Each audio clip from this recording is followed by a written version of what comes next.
vamos começar como a gente geralmente começa, né? Com uma pergunta. Então, deixa eu te fazer uma pergunta simples, mas pesada. Você já entrou em um lugar e sentiu que todo mundo estava te olhando? Não porque você fez alguma coisa errada, não porque você chamou a atenção de propósito, mas porque simplesmente você entrou naquele lugar. E aí você percebe naquele momento, você não é mais apenas você. Você é uma ideia de que os outros têm de você. Uma categoria, uma expectativa, um perigo, talvez, ou uma invisibilidade. Isso tem um nome na filosofia. Esse nome é existência racializada. Nos episódios anteriores, a gente debateu se raça existe na biologia. Spoiler, não existe. Como ela foi construída historicamente, como a ciência foi usada para transformar a diferença em destino. Hoje a pergunta muda de nível. A pergunta hoje não é mais o que é raça. A pergunta hoje é o que acontece com um ser humano quando ele é visto como raça. O que a raça faz com o corpo? O que a raça faz com a mente? O que a raça faz com a alma? E vou te dizer uma coisa. A resposta é mais profunda, mais filosófica e mais humana do que você imagina. Vem comigo. Existe uma divisão que poucas pessoas conhecem, mas que é fundamental para entender o que a gente vai discutir hoje. Dentro da filosofia, há duas grandes tradições pensando sobre raça. A tradição analítica, que dominou muito o debate acadêmico anglófono, ficou obcecada com a pergunta: raça existe? Raça é real? Raça não é real? Raça é biologia? Raça é uma construção social? Já a tradição continental, que inclui o existencialismo, a fenomenologia, a psicanálise, a teoria crítica, que dominou o debate acadêmico do continente europeu, né, com exceção dos países anglófonos, fez uma virada de perspectiva que mudou tudo. Esses filósofos disseram: tudo bem, talvez raça não exista biologicamente. Mas isso não resolve o problema. A resposta dessa pergunta não resolve o problema. Porque a pergunta de verdade não é sobre biologia, é sobre experiência. A pergunta real é: como é viver num corpo racializado? E aí você começa a perceber que estamos entrando em um território diferente. Não estamos mais no laboratório, estamos na vida, no cotidiano, no metrô, na entrevista de emprego, na abordagem policial, no shopping, na sala de jantar da família. A raça pode não existir na genética, sim, ela não existe na genética, mas ela existe com toda a força na experiência humana. E é isso que a filosofia continental foi investigar. Inclusive, no episódio anterior, a gente falou um pouquinho sobre filosofia da linguagem, né? Falou um pouquinho sobre a questão do que é que o termo raça designa, né? O que é que o termo raça faz, né? Se é ideal a gente continuar utilizando o termo ou parar de utilizar o termo, tá?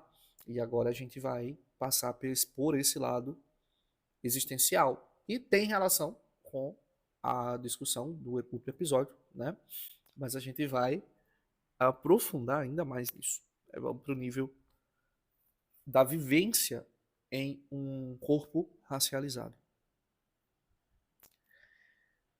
Frantz Fanon, Martinica, 1925. Psiquiatra, filósofo, revolucionário. Um dos pensadores mais importantes do século XX. E um homem que viveu na própria pele o que vamos discutir agora. Fanon escreveu um livro chamado Pele Negra, Máscaras Brancas. E logo no início, ele descreve um momento que parece simples, mas é devastador. Ele está num trem, uma criança branca olha para ele, ali naquele trem, e grita para a mãe: Olha o negro, mamãe, estou com medo.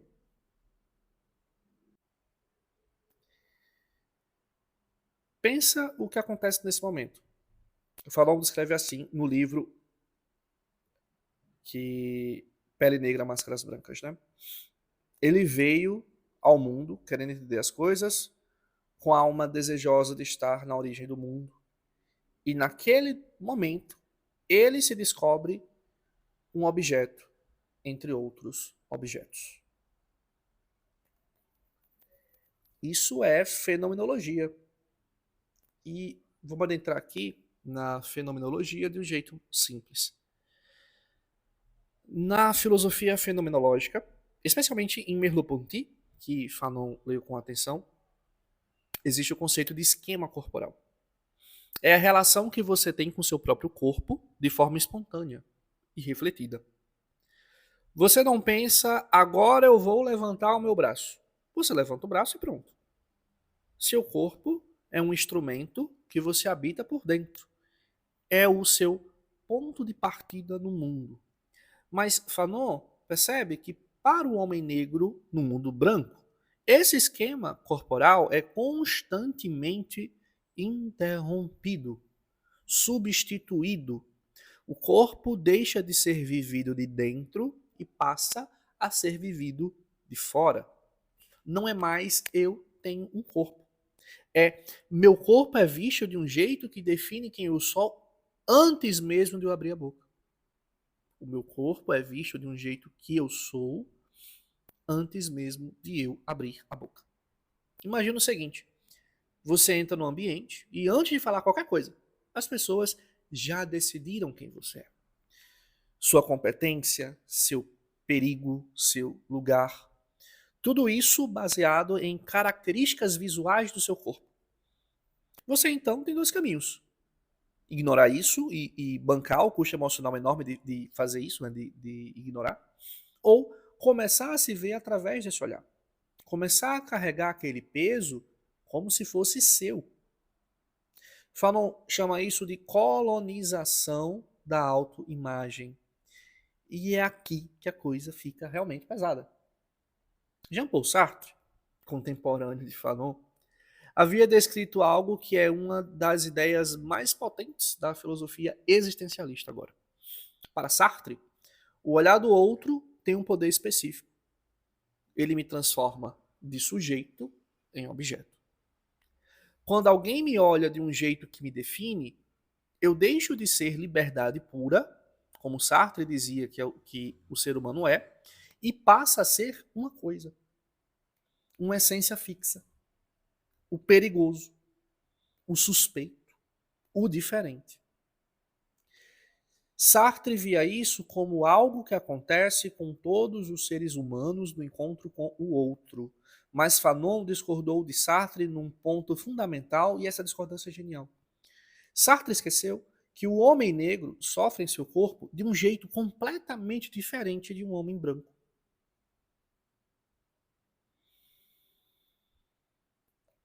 A objetificação que Sartre descrevia era uma possibilidade universal, episódica, situacional para o homem negro no mundo branco, diz Fanon. Ela é constante, estrutural, permanente. Você não escapa disso simplesmente saindo do ambiente, simplesmente ignorando. Você carrega isso no seu corpo. E aí começa a se construir algo que é ao mesmo tempo psicológico e filosófico. Uma consciência vigilante. Uma atenção constante ao próprio corpo. Uma energia imensa gasta todo dia, simplesmente gerenciando a percepção que os outros têm de você antes que você exista. Quanto isso custa? Quanto da sua energia, da sua criatividade, da sua alegria é consumido simplesmente por ter que provar o tempo todo que você não é o que presumem que você é. Quanto da sua energia é consumida simplesmente por você ter que provar o tempo todo que você não é o que acham que você é por conta do seu corpo?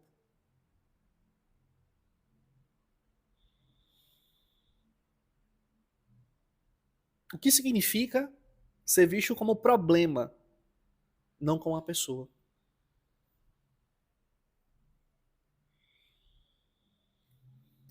Tem um filósofo americano chamado Lewis Gordon que expandiu o Fanon de um jeito muito preciso.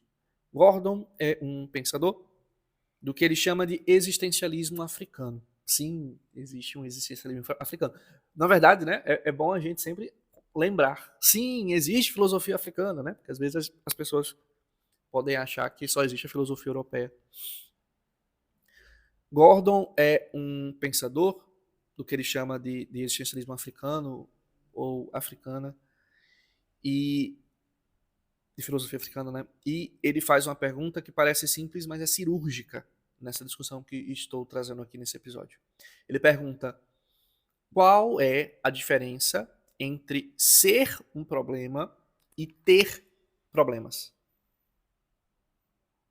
Todo mundo tem problemas. Você tem problemas, eu tenho problemas. Ter problemas é parte da condição humana. Mas ser tratado como problema, isso é outra coisa. Isso é uma estratégia de desumanização. Gordon mostra que, no contexto do racismo antinegro, o que acontece historicamente é isso. Em vez de perguntar quais são os problemas que os negros enfrentam, em vez de perguntar sobre a pobreza, a violência, a exclusão, a falta de acesso que os negros enfrentam, a sociedade transforma o próprio ser negro num problema. A negritude vira a causa. A negritude vira a causa do problema, não o efeito de um problema, que ela é. O efeito. A condição do ser negro hoje é um efeito do que foi produzido nos últimos séculos. Isso é filosoficamente devastador porque tem uma consequência prática imediata. Se o problema é a negritude, então a solução não precisa resolver nada estrutural, porque o problema está com a negritude.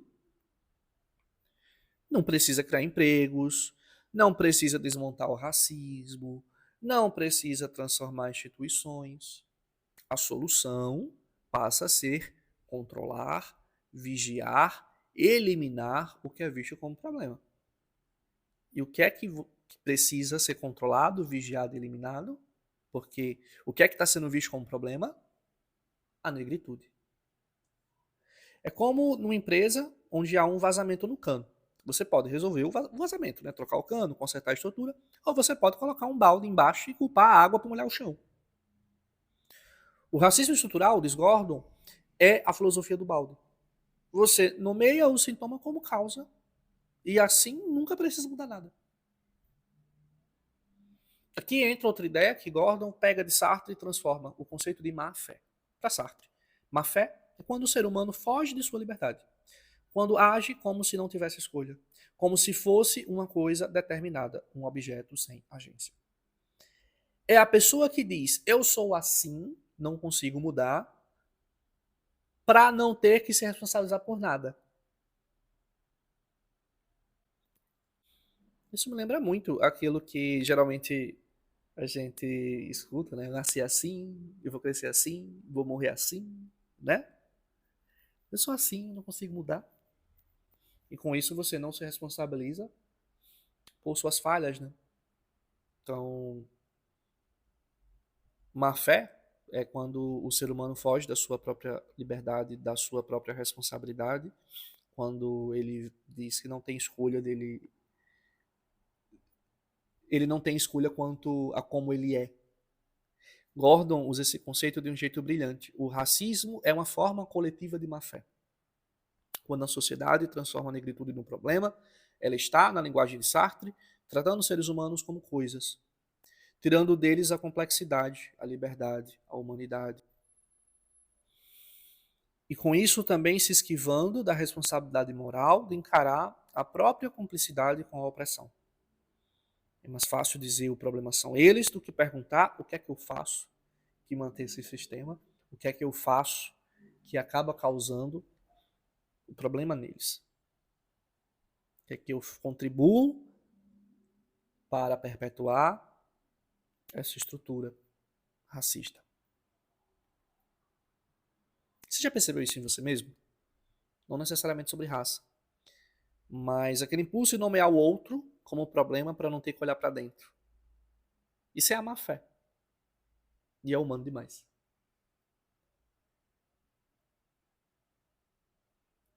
Agora, deixa eu mudar de perspectiva. A gente passou pelas entranhas da experiência vivida. Fanon, Gordon, corpo. Agora vamos subir um nível. Como a raça foi produzida historicamente como instrumento de poder? Vamos fazer uma genealogia da raça, né? Nesse momento. Michel Foucault, filósofo francês do século XX, um dos mais influentes filósofos dos últimos 50 anos, não escreveu um tratado específico sobre raça, mas, numa série de aulas que deu no Collège de France, em 1975 e 1976, ele rastreou algo fascinante. A ideia de raça não começou com biologia, começou como discurso político, começou como uma linguagem de conflito, como uma linguagem de invasão, como uma linhagem, como direitos históricos. Só depois essa linguagem foi colonizada pela ciência e transformada em biologia. E aqui, tá? A sacada de Foucault. Quando o Estado assume a gestão da vida biológica das populações, o que ele chama de biopoder, a raça se torna uma ferramenta de classificação. Quem merece viver bem, quem pode ser sacrificado, quem precisa ser controlado, quem é ameaça à saúde do corpo social. Pensa numa cidade. Quem mora onde? Quem tem acesso a saneamento? Quem tem acesso a parques? Quem tem acesso a escolas boas? Quem recebe mais policiamento e menos serviço público? Isso não é acidental. É gestão. É o biopoder funcionando. E a raça é a categoria que organiza essa gestão. O filósofo americano Cornel West foi além. Ele fez o que chamou de genealogia do racismo moderno usando a metodologia de Foucault. O argumento de West é poderoso e perturbador. A modernidade ocidental, com toda a sua beleza, com a ciência, com o iluminismo, com a ideia de razão universal, com a ideia de direitos humanos, inclusive, foi construída sobre uma exclusão. A ideia de um sujeito racional, neutro, objetivo, que observa e mede o mundo. Esse sujeito tinha cor, tinha gênero, tinha origem geográfica. E tudo o que ficava fora desse molde era classificado como irracional, como primitivo, como inferior. O que o West está dizendo é brutal na sua precisão. O problema não é que houve algumas pessoas racistas na modernidade. O problema é que o próprio vocabulário da humanidade, razão, progresso, civilização, objetividade, ciência, foi construído de um modo que torna o racismo não uma exceção, mas uma consequência lógica desse mesmo vocabulário. Dito de outro jeito, não foi que racistas se aproveitaram da modernidade. Algumas pessoas se aproveitaram da modernidade para produzir o racismo. Foi que a modernidade, como estrutura de pensamento, criou as condições para o racismo ser invisível a si mesmo. Para o opressor não se vê como opressor, mas como portador da civilização, como alguém que está fazendo um bem. E se a neutralidade não existir? E se o que chamamos de objetivo for sempre a perspectiva de alguém? Só que esse alguém tem poder suficiente para não precisar dizer de onde está olhando.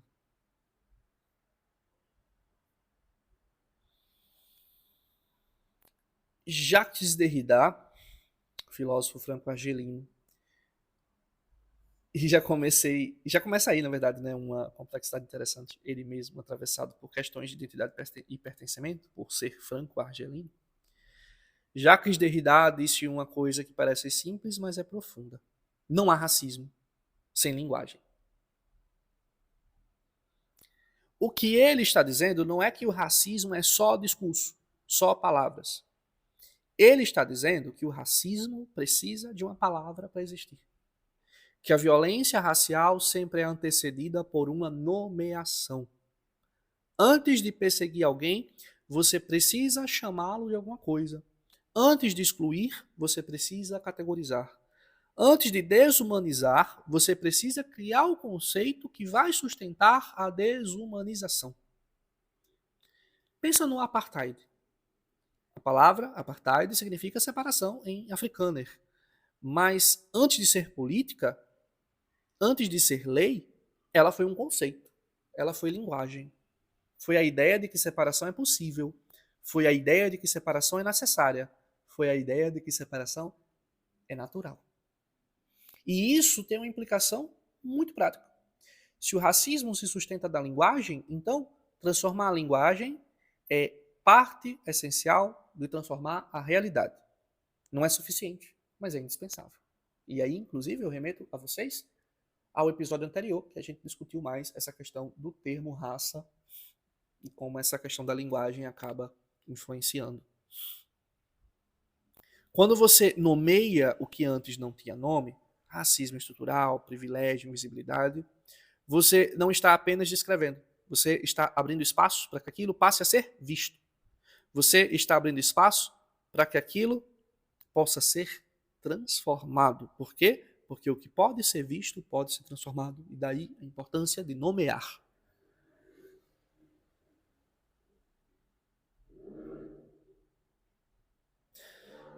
Quando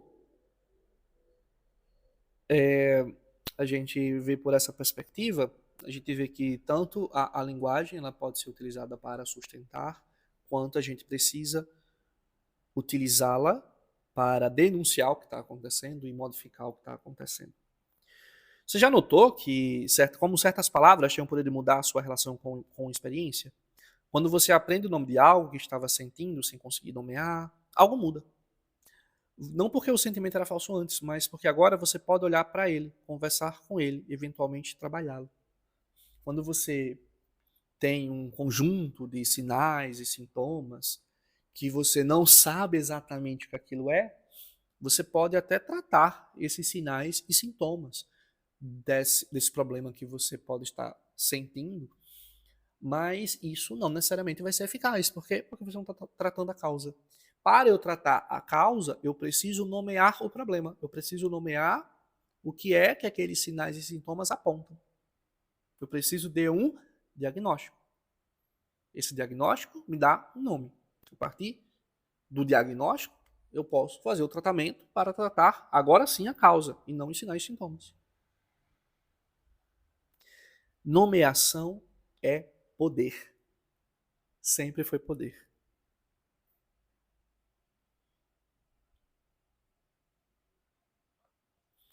Agora entramos em um terreno que muita gente evita, mas que é essencialmente filosófico. E se o racismo tiver uma dimensão inconsciente? E se parte do problema não estiver nas ideias conscientes das pessoas, mas em algo muito mais fundo? A psicanálise, especialmente na leitura de Jacques Lacan, oferece uma perspectiva perturbadora. Para Lacan, nossa identidade é sempre construída em relação ao outro. A gente se define, em grande medida, por aquilo que não é. Eu sei quem eu sou porque eu sei que sou diferente. E o problema é que essa lógica, aparentemente inofensiva, pode se tornar a base psíquica do preconceito. Para sustentar uma identidade rígida, às vezes é preciso ter um outro que funcione como tudo aquilo que essa identidade recusa.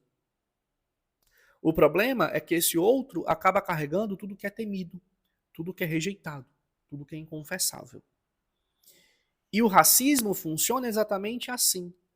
Projeta no outro, no corpo racializado, o que não se consegue admitir em si mesmo.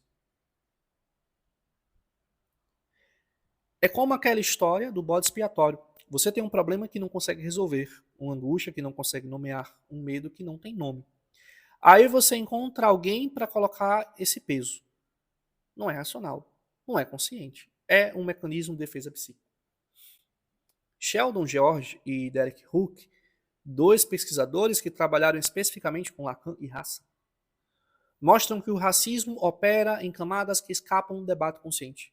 Por isso, dizem eles, estratégias como tolerância, empatia e diversidade simbólica são importantes, né? Sendo essas estratégias importantes, não chegam sozinhas na raiz do problema. Elas são importantes, mas elas em si elas não chegam na raiz do problema, porque elas não alcançam o inconsciente. E aqui está uma das contribuições mais desafiadoras da psicanálise para esse debate. Não basta querer ser antirracista. Não basta querer ser antirracista. É preciso investigar, com a mesma honestidade que você investiga qualquer outra coisa de si mesmo, o que está operando abaixo do que você acredita conscientemente. Quantas vezes você reagiu a algo de um jeito que você mesmo não entendeu bem? Uma tensão que veio do nada, um julgamento que escapou antes de você pensar, um desconforto sem causa aparente. Isso é inconsciente falando. Ele não leu o seu livro de filosofia, né? Inclusive. Não basta querer ser antirracista. É preciso que se olhe com honestidade para nós mesmos, tá? Para nosso inconsciente. Até mesmo para a gente poder observar o que é que a gente está projetando no outro quando a gente tem atitude racista. O que é que de nós a gente está evitando olhar e acaba, por evitar esse olhar, culpabilizando o corpo do outro, que já é tão culpabilizado por séculos, né? Até aqui estivemos principalmente no terreno da filosofia europeia e norte-americana, mas seria uma incompletude enorme não falar do Brasil, porque o nosso racismo tem uma particularidade que o torna especialmente difícil de combater. Gessé Souza, né, sociólogo brasileiro, que bebe Max Weber e Pierre Bourdieu, identifica um mecanismo específico na formação social brasileira. Ele parte de uma estrutura que vem do Ocidente, a divisão entre espírito e corpo.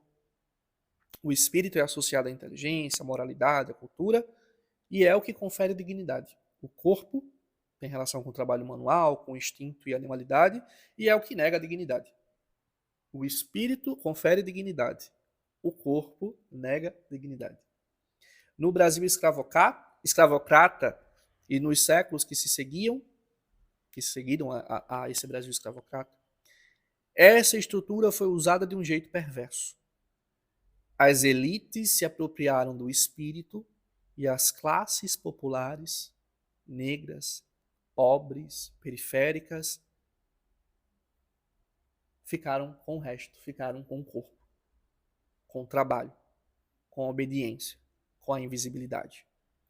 E quando você desumaniza alguém, quando você reduz uma pessoa a um corpo, negando o espírito, você consegue fazer algo que seria impossível se reconhecesse a humanidade plena do outro. Você consegue explorar, excluir, matar, sem sentir que está violando nada de sagrado. Souza faz uma observação que vale guardar. O racismo brasileiro não é o racismo do ódio explícito, da Ku Klux Klan, da segregação legal. É o racismo do paternalismo, da hierarquia afetiva, do nós te conhecemos. Mas você sabe qual é o seu lugar. Nós te conhecemos, mas você sabe qual é o seu lugar. É o racismo que coexiste com o samba, com o carnaval, com a celebração da miscigenação, e por isso é muito mais difícil de nomear e de combater. E aqui eu quero fazer uma parada obrigatória, um nome que aparece pouco nos livros de filosofia, mas que deveria aparecer muito mais. Lélia Gonzalez. Lélia foi pensadora, ativista, antropóloga, e ela fez algo que poucos conseguem. Criou conceitos filosóficos originais a partir da experiência concreta. Não da torre de marfim acadêmica, mas da rua, do corpo, da resistência. Um dos seus conceitos centrais é o de Améfrica Ladina. Améfrica Ladina. O que seria a América Latina como espaço marcado pela presença africana que o discurso oficial tenta apagar. Não é só uma questão de representação, é uma questão de epistemologia, de onde o conhecimento parte, de quem conta a história, de qual experiência é tomada como referência. Lélia também usou a psicanálise, especialmente Freud, para analisar a formação do racismo no Brasil. E sua conclusão é perturbadora. O racismo opera pelo recalque. O Brasil recalcou a sua dívida com a população negra. Jogou lá no território do inconsciente. Tá lá, guardadinho, esquecidinho. Né? Escondeu que existe. Idealizou. Transformou em folclore o que deveria ser enfrentado como trauma histórico. Veja como tudo converge. Fanon falava do olhar que objetifica, Souza fala da estrutura que desumaniza, Lélia fala do recalque que apaga. São três lentes diferentes apontando para o mesmo fenômeno. São três lentes diferentes apontando para o mesmo fenômeno. A operação de tornar alguns seres humanos menos humanos e as consequências disso na experiência vivida. Aqui a gente sai um pouquinho do território da filosofia, entra no território, na verdade, que a filosofia muitas vezes evita, mas que é impossível de ignorar. A religião como espaço de construção de sentido e resistência. A gente não vai parar a discussão nesse episódio. Essa discussão ela vai continuar no próximo episódio. Mas, para começar, né, já para a gente ir esquentando os motores para o próximo episódio, James Cone, teólogo americano, escreveu em 1969 um livro que abalou o mundo cristão. Teologia Negra e Poder Negro. A tese central é que o evangelho não pode ser neutro diante da injustiça, que um Deus de libertação, como que aparece no Êxodo libertando os hebreus da escravidão, não pode ficar do lado dos opressores. A frase mais famosa de Cone é Deus é negro. Mas atenção, porque isso é filosoficamente importante. Ele não está falando de biologia, ele não está falando que Deus tem cor. Ele está fazendo uma afirmação ontológica, uma afirmação sobre o ser. Ele está dizendo que Deus, se é o Deus dos oprimidos, como a Bíblia afirma, então necessariamente se identifica com aqueles que, no contexto histórico específico, carregam um peso maior da opressão. Em outras palavras, a teologia tem que partir da realidade concreta, não de abstrações. Cone estava, a seu modo, fazendo o mesmo que Fanon, recusando a pretensão de uma perspectiva universal que, na verdade, esconde uma perspectiva particular, a do poderoso, a do dominante, a de quem tem o luxo de não precisar especificar de onde está falando. E há algo filosoficamente belo nesse movimento. A religião, que tantas vezes foi instrumento de dominação, pense, inclusive, em alguns argumentos usados por alguns religiosos para justificar a escravidão africana, como o argumento da maldição de Cã. A religião hoje está sendo reinterpretada como ferramenta de resistência e reconstrução da dignidade. Mais particularmente, o cristianismo, né? Está sendo reinterpretado como ferramenta de resistência e reconstrução da dignidade. Principalmente, a gente vê esse movimento no campo do protestantismo, né? do evangelicalismo. Isso nos ensina algo que vai além do debate teológico. A mesma estrutura de sentido pode ser usada tanto para oprimir quanto para libertar. O que define a diferença é quem está no centro da narrativa, de quem é a dor que importa, de quem é a humanidade que está em jogo. E aí acaba que nessas religiões onde há um protagonismo maior de pessoas negras, essa religião acaba sendo utilizada como ferramenta de resistência e de reconstrução de dignidade num mundo que objetifica aqueles corpos. Bom, chegamos no final desse episódio e eu quero fazer uma coisa que talvez surpreenda. Como sempre, eu não vou dar uma resposta definitiva, até porque ela não tem, né? Enfim. Ao longo de 7 episódios, a gente discutiu que raça não tem base biológica, que é construção histórica, política, cultural, que foi criada para servir a interesses de poder, que a ciência foi usada para naturalizá-la, e hoje vimos que ela existe com toda a força na experiência vivida, no corpo, na psique, na linguagem. Diante de tudo isso, existem basicamente 3 posições filosóficas sobre o que fazer com o conceito de raça. A gente viu no último episódio, mas não há absolutamente nenhum problema em a gente repetir isso aqui. O filósofo Kwame Anthony Appiah, de Gana, é um dos nomes centrais. Ele argumenta que se raça não tem base biológica, então o conceito deve ser abandonado. As identidades raciais foram construídas sobre ilusões, e manter essas ilusões, mesmo com boas intenções, perpetua uma ficção que no longo prazo causa mais dano do que bem. O argumento é sério, mas tem uma fragilidade que o próprio Appiah reconhece. Mesmo dizendo que raça é uma construção social, isso não a torna menos real nas suas consequências. As pessoas são tratadas de modo diferente por causa de características visuais de seus corpos. Chamar isso de ilusão e se recusar a usar o conceito não vai fazer a discriminação desaparecer. A posição oposta diz: precisamente porque a raça tem consequências reais, precisamos nomear, afirmar, organizar em torno dessa identidade. A luta contra o racismo precisa de sujeitos políticos racializados. Não dá para combater com o que você não consegue nomear. Essa posição alimentou movimentos históricos importantíssimos, mas também tem sua atenção. Ao afirmar a identidade racial, há o risco de reificar. Res, coisa, né? Reificar, que significa aqui, de fixar, de solidificar uma categoria que foi inventada para oprimir.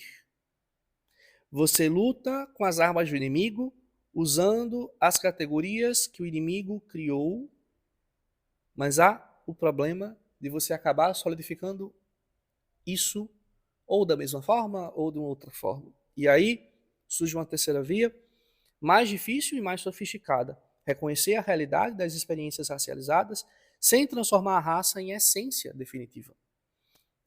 Nomear o sofrimento sem transformar o sofrimento em identidade total. Lutar contra as consequências reais do racismo enquanto se recusa a aceitar as premissas falsas sobre as quais ele se funda. É difícil? É. Muito difícil. Exige manter 2 coisas ao mesmo tempo: a denúncia do real e a recusa da naturalização.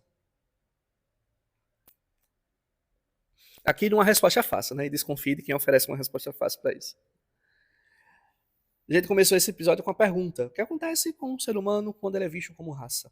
E ao longo desses minutos que vocês ficaram aqui com a gente viu que acontece muita coisa. O corpo deixa de ser habitado de dentro e passa a ser gerido de fora. A autoimagem é construída sob o peso do olhar do outro. Uma energia imensa é consumida simplesmente existindo num espaço que foi construído para duvidar de você. Mas também vimos outra coisa, que seres humanos resistem. Que pensadores como Fanon, Lélia, Gordon, Cone encontraram nas entranhas do sofrimento a matéria-prima de uma filosofia viva, real, urgente. Que a filosofia não precisa ser escapismo. Ela pode ser a ferramenta mais precisa para entender e eventualmente transformar o mundo em que vivemos. Então, termino com a pergunta: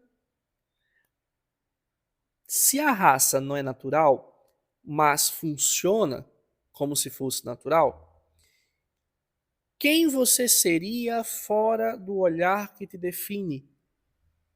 Quem você seria fora do olhar que te define? E que tipo de mundo precisaria existir para que essa pergunta que eu acabei de fazer não fizesse sentido algum?